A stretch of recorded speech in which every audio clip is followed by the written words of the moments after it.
નમસ્કાર દર્શક મિત્રો, હું Gautamsinh Sudan, checkpost live news. આપને જાણીને ઘણો આનંદ થશે કે પ્રાઇવેટ ટ્યુશન ક્લાસીસ જે છે તેની અંદર સ્કૂલના શિક્ષકો નડિયાદની અંદર ભણાવી રહ્યા છે અને ખેડા જિલ્લામાં અન્ય જગ્યાએ.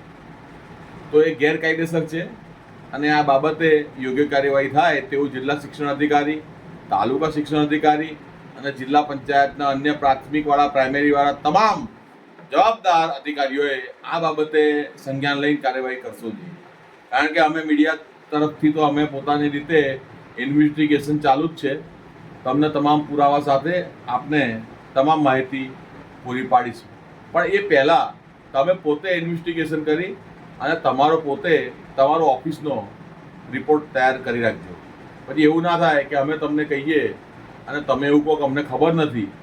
એટલા માટે અમે તમને પહેલેથી અણસાર આપી દીધો. મીડિયાનું કામ છે અંગુલી નિર્દેશ કરવાનું, આપને બતાવવાનું, તપાસ કરવાનું, પણ ફેસલો કરવાનું કામ એ જિલ્લા શિક્ષણ અધિકારીના હાથમાં છે. જેથી કરી આપણે વિનંતી કે આપ યોગ્ય કાર્યવાહી કરશો.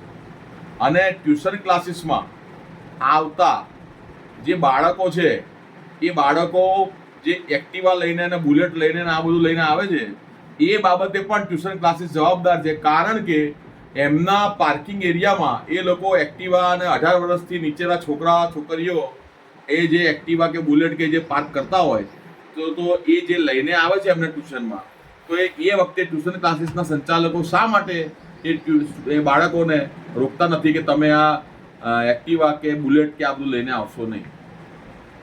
ઠીક છે, એના માટે એમના મા બાપ જવાબદાર છે. અને આરટીઓ અને ટ્રાફિક પોલીસને વિનંતી કે જે તે ટ્યુશન ક્લાસીસની બહાર આવા વાહનો પડ્યા હોય તેમના મા બાપ ઉપર કાયદેસરની કાર્યવાહી કરવામાં આવે. નમસ્કાર, જય હિન્દ, જય ભારત.